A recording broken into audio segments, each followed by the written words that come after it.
साथियों, आप सभी का इस प्लेटफॉर्म पर स्वागत है। यहाँ पर हम लोग विजन आईएएस कोचिंग संस्था के द्वारा जो न्यूज टुडे शीर्षक से डेली करंट अफेयर प्रोवाइड किया जाता है, उसको यहाँ पर हम लोग देखेंगे। तो चलिए प्रारंभ करते हैं। सबसे पहले हम लोग बात कर लेते हैं आदि शंकराचार्य के जन्म स्थान को राष्ट्रीय स्मारक घोषित किए जाने की संभावना है। तो देखिए, सबसे पहले इनके बारे में देख लेते हैं। तो आदि शंकराचार्य एक अद्वैत दार्शनिक थे। उनका जन्म केरल के एर्नाकुलम जिले के कलाडी नामक स्थान पर हुआ था 7वीं और 8वीं शताब्दी ईस्वी में। प्राचीन स्मारक तथा पुरातत्वीय स्थल और अवशेष अधिनियम 1958 के तहत किसी स्मारक को भारतीय पुरातत्व सर्वेक्षण राष्ट्रीय महत्व के एक स्मारक के रूप में नामित करता है। यह अधिनियम केंद्र सरकार को उस स्थल का रखरखाव करने, संरक्षित करने और उसे बढ़ावा देने के लिए अधिकृत करता है। साथ ही इसे महत्वपूर्ण ऐतिहासिक महत्व का माना जा सकता है। आदि शंकराचार्य के बारे में अन्य चीज़ों को देखें तो उनका जन्म पेरियार नदी के तट पर स्थित कलाडी गांव में हुआ था। पेरियार केरल की सबसे बड़ी नदी है। 8 वर्ष की आयु में उन्होंने अपने गुरु गोविंद पाद की खोज के लिए घर त्याग दिया था। उन्होंने हिंदू धर्म के पुनरुद्धार में महत्वपूर्ण भूमिका निभाई थी। उन्होंने योग के द्वारा प्राप्त मन की पवित्रता और स्थिरता को आत्म मुक्ति के लिए सहायक माना था। उन्होंने अद्वैत वेदांत दर्शन को प्रतिपादित किया था। इसका अनिवार्य रूप से अर्थ यह है कि जीव ब्रह्म से अलग नहीं, अर्थात जीव और ब्रह्म एक ही हैं। उनके अनुसार उपनिषद अद्वैत के एक मौलिक सिद्धांत को ब्रह्मा कहते हैं, जो सभी चीजों की वास्तविकता है। मूल सार यह है कि आत्मा शुद्ध निरुद्देश चेतना है।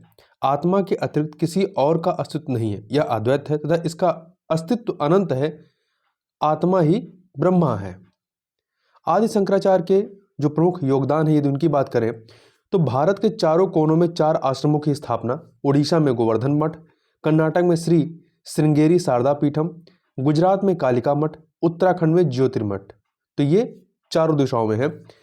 6 संप्रदायों वाली भक्ति आराधना की प्रणाली स्थापित की इन्होंने। इसमें मुख्य देवता के रूप में विष्णु, शिव, शक्ति, मूरुक, गणेश और सूर्य 6 देवताओं का उल्लेख है। उन्होंने सौंदर्य लहरी, शिवानंद लहरी, निर्वाण सलकम, मनीषा पंचकम जैसे भक्ति और ध्यानपूर्ण भक्ति पाठों की रचना की। उन्होंने विवेक चूड़ामणि, आत्मबोध, वाक्यवृत्ति, उपदेश शास्त्री आदि सहित अद्वैत वेदांत के मूल सिद्धांतों पर कुछ ग्रंथों का लेखन भी किया था। आगे बात कर लेते हैं विश्व व्यापार संगठन अर्थात WTO में चीन एक विकासशील देश के रूप में नामित है। तो देखिए, विश्व व्यापार संगठन में विकासशील देश के रूप में चीन का दर्जा एक विवादास्पद मुद्दा बन गया है। इसका कारण यह है कि चीन WTO के मानदंडों के अनुरूप विकासशील देशों के लिए आरक्षित लाभ प्राप्त कर रहा है। जबकि चीन जो है एक उच्च मध्य आय वाला देश है। इसके अतिरिक्त चीन पर यह आरोप है कि वह अनुचित व्यापार प्रथाओं का उपयोग करता है, उदाहरण के लिए अपने देश के उद्यमों के साथ अधिमानी व्यवहार और डेटा प्रतिबंध इत्यादि।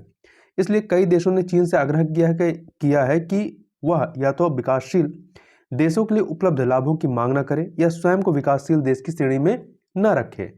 विश्व व्यापार संगठन में विकासशील देश के बारे में बात करें तो WTO ने विकसित और विकासशील देशों को परिभाषित नहीं किया। ध्यान रखिएगा, इसको परिभाषित नहीं किया गया है WTO की तरह। सदस्य देश स्वयं घोषणा करते हैं कि वह विकसित देश हैं या विकासशील देश हैं। हालांकि यदि कोई सदस्य विकासशील देशों के लिए उपलब्ध प्रावधानों का उपयोग करने का निर्णय करता है तो अन्य सदस्य देश इस पर आपत्ति कर सकते हैं। विकासशील देश के रूप में दावा करने के लाभ क्या हैं? तो पहला है कि विकासशील देशों को विशेष और विभेदक व्यवहार, स्पेशल एंड डिफरेंशियल ट्रीटमेंट प्रावधानों के माध्यम से विशेष अधिकार प्राप्त हैं।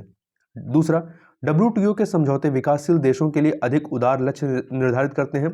साथ ही कुछ लक्ष्यों को प्राप्त करने के लिए उन्हें अधिक समय दिया जाता है। तीसरा, यह अन्य देशों को अधिमानी व्यवहार करने की अनुमति देता है, जैसे कि वरीयता की सामान्यीकृत प्रणाली, जनरलाइज सिस्टम ऑफ प्रेफरेंसेस,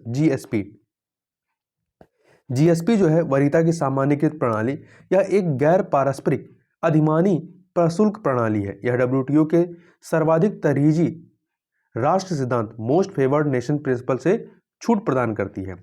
आगे बात कर लेते हैं विश्व व्यापार संगठन अर्थात WTO में अल्प विकसित देश LDC के बारे में।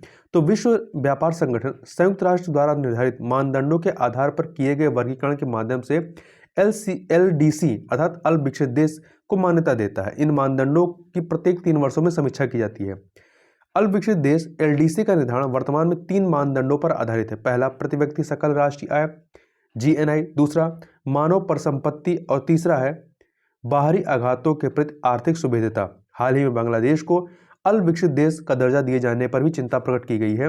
हालांकि प्रति व्यक्ति सकल घरेलू उत्पाद के मामले में बांग्लादेश भारत से आगे निकल गया है। आगे बात कर लेते हैं नवीकरणीय ऊर्जा प्रमाण पत्र REC योजना धीमी वृद्धि दर्शाती है। Renewable energy certificate. तो देखिए नवीकरणीय ऊर्जा प्रमाण पत्र REC एक बाजार आधारित साधन है। इसे वर्ष 2010 में नवीकरणीय ऊर्जा खरीद दायित्वों अर्थात RPO के अनुपालन को सुविधाजनक बनाने और नवीकरणीय ऊर्जा को बढ़ावा देने के लिए प्रस्तुत किया गया था। इसका उद्देश्य राज्य में नवीकरणीय ऊर्जा संसाधनों की उपलब्धता और RPO अर्थात नवीकरणीय ऊर्जा खरीद दायित्वों को पूरा करने के लिए बाध्य संस्थाओं की आवश्यकता के बीच असंतुलन को दूर करना है। विद्युत अधिनियम 2003 के तहत RPO अर्थात नवीकरणीय ऊर्जा खरीद दायित्व यह अनिवार्य करता है कि सभी विद्युत वितरण लाइसेंसधारी अपनी आवश्यकताओं की न्यूनतम निर्धारित मात्रा की खरीद या उत्पादन नवीकरणीय ऊर्जा स्रोतों से करेंगे।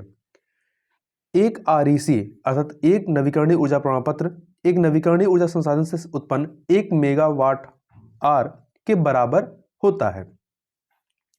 नवीकरणीय ऊर्जा प्रमाण पत्र की दो श्रेणियां हैं। पहला सौर नवीकरणीय ऊर्जा प्रमाण पत्र और दूसरा है गैर सौर नवीकरणीय ऊर्जा प्रमाण पत्र।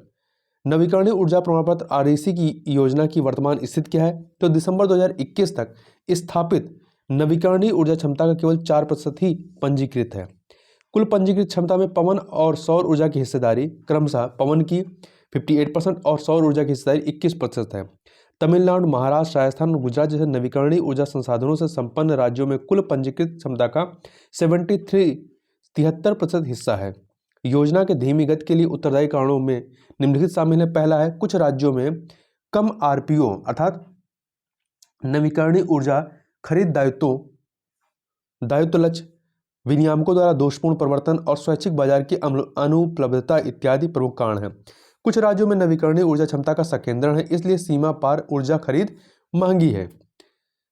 यहाँ पे बात कर लेते हैं REC अर्थात नवीकरणीय ऊर्जा प्रमाण पत्र के लिए प्रशंसनीय कदम के बारे में। तो सरकार को वर्ष 2030 तक RPO अर्थात नवीकरणीय ऊर्जा खरीद दायित्वों का एक स्पष्ट वक्र पथ तैयार करने की आवश्यकता है। साथ ही राष्ट्रीय एवं राज्य स्तरीय RPO लक्ष्यों के बीच निरंतरता की खोज करने की भी जरूरत है। राज्य सरकार को यह सुनिश्चित करना चाहिए कि विद्युत वितरण कंपनी अर्थात डिस्कॉम को कोई छूट नहीं दी जाए या न ही RPO अर्थात नवीकरणीय ऊर्जा खरीद दायित्वों के लक्ष्यों को आगे बढ़ाया जाए। सौर तथा गैर सौर और पन बिजली संबंधी RPO लक्ष्यों का एक समेकित लक्ष्य के रूप में विलय करना चाहिए। इस योजना में भाग लेने के लिए सौर पवन हाइब्रिड, रूफटॉप सोलर तथा ग्रीन हाइड्रोजन सहित अधिक प्रौद्योगिकियों को अनुमति दी जानी चाहिए। आगे बात कर लेते हैं टेलीकॉम कंपनियों ने सैटेलाइट कंपनियों की अलग अर्थ स्टेशन लाइसेंस की मांग का विरोध किया है। देखिए टेलीकॉम कंपनियों ने सैटेलाइट कंपनियों की सैटेलाइट अर्थ स्टेशनों के लाइसेंस को सर्विस लाइसेंस से अलग करने की मांग का विरोध किया है। अर्थ स्टेशन क्या होता है? तो ये भूमि पर एक प्रमुख अनिवार्य दूरसंचार केंद्र है। यह अंतरिक्ष में उपग्रह संचार नेटवर्क को पृथ्वी पर स्थलीय नेटवर्क से जोड़ता है। वर्तमान में सेवा प्रदाताओं के पास एकीकृत लाइसेंसिंग ढांचे के तहत अर्थ स्टेशन स्थापित करने का लाइसेंस है। इसके विरोध में सैटेलाइट कंपनियां, विशेष रूप से हाई स्पीड इंटरनेट प्रदान करने की इच्छुक कंपनियां, सैटेलाइट अर्थ स्टेशनों के लिए एक अलग लाइसेंस व्यवस्था की मांग कर रही हैं। सैटेलाइट आधारित कनेक्टिविटी के बारे में बात करें तो पहला, इसे अंतरिक्ष में एक उपग्रह को ब्रॉडबैंड सिग्नल भेजकर और प्राप्त करके संचालित किया जाता है। इसमें भूमिगत कॉपर या फाइबर नेटवर्क का उपयोग नहीं होता है। दूसरा, भू स्थिर, मध्यम और निम्न भूकक्षा उपग्रहों का उपयोग करके उपग्रह आधारित लो बिट रेट की कनेक्टिविटी संभव है। उपग्रह आधारित कनेक्टिविटी के मॉडल में कौन कौन शामिल है? पहला है हाइब्रिड में क्या होता है?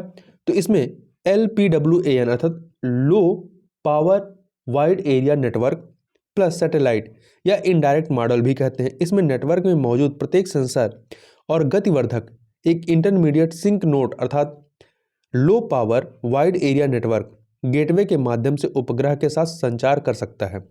डायरेक्ट टू सैटेलाइट मॉडल दूसरा है। तो इसमें उपकरण उपग्रह के साथ सीधे संचार कर सकते हैं। इसमें संचार के लिए किसी भी मध्यवर्ती ग्राउंड गेटवे की आवश्यकता नहीं होती है। इसका लाभ क्या है? तो देखिए, स्थापित करने में आसान और व्यापक कवरेज, बेहतर बैंडविड्थ क्षमताएं, ग्रामीण क्षेत्रों में इंटरनेट कवरेज को बढ़ावा, इंटरनेट ऑफ थिंग्स को सक्षम करना इत्यादि।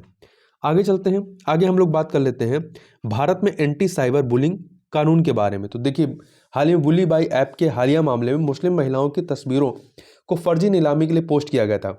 इस मामले में महिलाओं की ऑनलाइन बुलिंग का मुद्दा सुर्खियों में ला दिया। इस मामले ने, देखिए, भारतीय दंड संहिता आईपीसी ना तो बुलिंग को परिभाषित करती है और ना ही उसे अपराध के रूप में दंडित करती है। हालांकि आईपीसी और सूचना प्रौद्योगिकी अधिनियम 2000 के विभिन्न प्रावधानों का उपयोग साइबर बुलिंग से निपटने के लिए किया जा सकता है। साइबर या ऑनलाइन बुलिंग कई तरीकों से की जा सकती है, जैसे कि निजी अकाउंट को बार बार हैक करना। दूसरा, फ्लेमिंग क्या होता है? जो किसी पर हमला करने के लिए अशिष्ट या असंवेदनशील भाषा का प्रयोग है। तीसरा, किसी के निजी संदेश या तस्वीर को साझा करना या ऐसा करने की धमकी देना, अर्थात ब्लैकमेलिंग। चौथा है किसी का पीछा करना और लक्षित संदेश भेजना इत्यादि। ऐसे साइबर अपराधों के विरुद्ध कानूनी प्रावधान क्या है? तो आईपीसी की धारा 354A, 354A, इसमें क्या है? लैंगिक उत्पीड़न की परिभाषा और लैंगिक उत्पीड़न के लिए दंड का प्रावधान है। और आईपीसी की धारा 354C, 354A था, 354C में घूरना है, तथा धारा 354D इसमें पीछा करना आता है। आईटी अधिनियम की धारा 66E निजता के उल्लंघन के लिए दंड का प्रावधान करती है। इसके अतिरिक्त स्त्री अशिष्ट रूपण प्रतिषेध अधिनियम 1986 और सूचना प्रौद्योगिकी मध्यवर्ती दिशा निर्देश और डिजिटल मीडिया आचार संहिता नियम 2021, इसके प्रावधान में मध्यस्थों द्वारा यथोचित तत्परता और शिकायत निवारण तंत्र शामिल है। इसके लिए उन्हें अपने उपयोगकर्ताओं को किसी भी अवैध सूचना की होस्टिंग, प्रदर्शन, अपलोड, संशोधन, प्रकाशन, संचरण, भंडारण, अपडेट या साझा नहीं करने के लिए सूचित करना अनिवार्य है। आगे चलते हैं, अगला है रक्त चंदन या लाल चंदन, जिसे इंग्लिश में रेड सैंडल्स या रेड सैंडलवुड कहते हैं। अंतर्राष्ट्रीय प्रकृति संरक्षण संघ आयुषियन की एंडेंजर्ड अर्थात लुप्त प्राय श्रेणी में फिर से शामिल हो गया है। देखिए, रक्त चंदन या लाल चंदन अंतर्राष्ट्रीय प्रकृति संरक्षण संघ आयुषियन की रेड लिस्ट की एंडेंजर्ड श्रेणी में फिर से शामिल हो गया है। वर्ष 2018 में इसे एंडेंजर्ड, जो कि वर्ष 1997 में वर्गीकृत था, तो 2018 में एंडेंजर्ड से नियर थ्रेटेंड के रूप में वर्गीकृत किया गया था और 1997 में एंडेंजर्ड के रूप में वर्गीकृत किया गया था। देखिए, रक्त चंदन या लाल चंदन के बारे में बात करें तो इसका वानस्पतिक नाम जो है, वनस्पति विज्ञान में नाम इसका टेरोकॉर्पस सेंटालिनस है। यह चंदन की एक गैर सुगंधित किस्म है। यह ज्यादातर चट्टानी व पहाड़ी क्षेत्रों में उगती है। इसे स्थानीय रूप से एर्रा चंदनम एवं रक्त चंदनम के नाम से भी जाना जाता है। यह भारत के लिए एक देशज और स्थानिक प्रजाति है। यह केवल पूर्वी घाट के दक्षिणी भागों में पाई जाती है। आवश्यक भौगोलिक स्थिति क्या है? तो मिट्टी, लेटराइट और बजरी युक्त मृदा। यह जलभराव की स्थिति में नहीं उग सकता। दूसरा, जलवायु गर्म और शुष्क होनी चाहिए। वर्षा 500 से 800 मिलीमीटर होनी चाहिए, मतलब काफ़ी वर्षा होनी चाहिए, परंतु जलभराव नहीं होना चाहिए। महत्व क्या है? औषधीय लाभ। देखिए, सिर दर्द, त्वचा रोग आदि में बाहरी रूप से लगाने पर यह लकड़ी शीतलन प्रभाव उत्पन्न करती है। इसके अतिरिक्त संगीत वाद्य यंत्र और लग्जरी फर्नीचर के लिए यह एक उपयुक्त कच्चा माल है। यह सेंटेलाइन डाई उत्पन्न करता है, जिसका उपयोग खाद्य पदार्थों को रंग प्रदान करने में किया जाता है।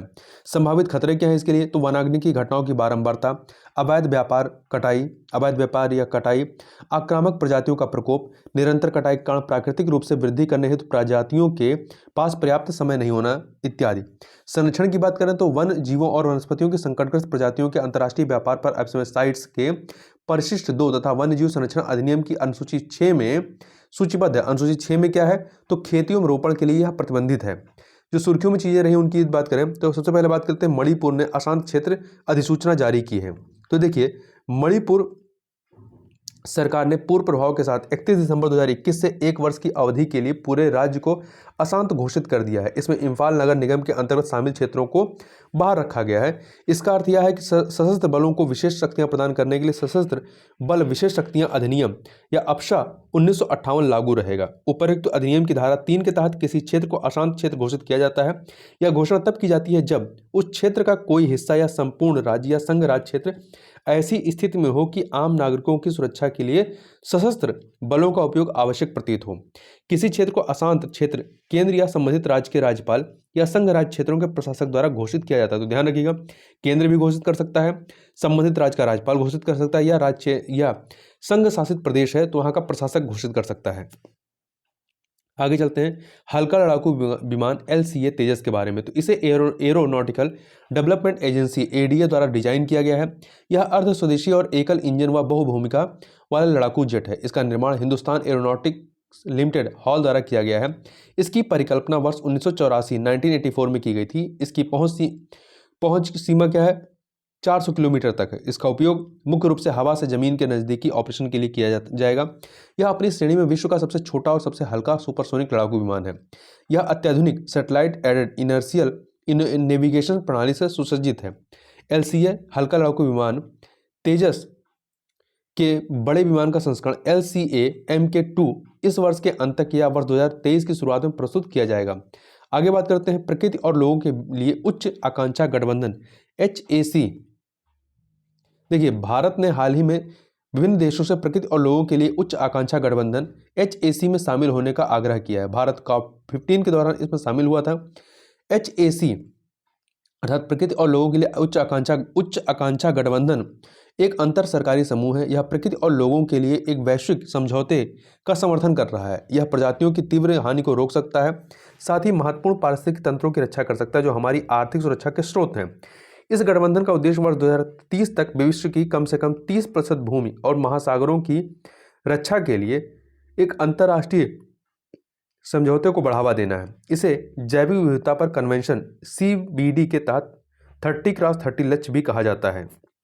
आगे बात करते हैं एशियाई शेर के बारे में। तो हाल ही में एक अकादमिक पत्र के अनुसार एशियाई शेर भारतीय उपमहाद्वीप के पश्चिमी, मध्य और उत्तर पश्चिमी भाग में पाए जा रहे थे।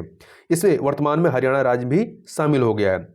यह निष्कर्ष शेर और बाघ के सह अधिवास की पुष्टि भी करता है। एशियाई शेर की बात करें तो ये केवल भारत में गुजरात के 5 संरक्षित क्षेत्रों गिर राष्ट्रीय उद्यान, गिर अभ्यारण्य, पनिया अभ्यारण्य, मिटियाला अभ्यारण्य और गिरनार अभ्यारण्य में पाए जाते हैं। यह बंगाल टाइगर, भारतीय तेंदुए, हिम तेंदुए और क्लाउडेड लेपर्ड के साथ भारत की 5 बड़ी बिल्लियों में से एक है और आयुष्मान में इसकी स्थिति क्या है? एंडेंजर्ड की है।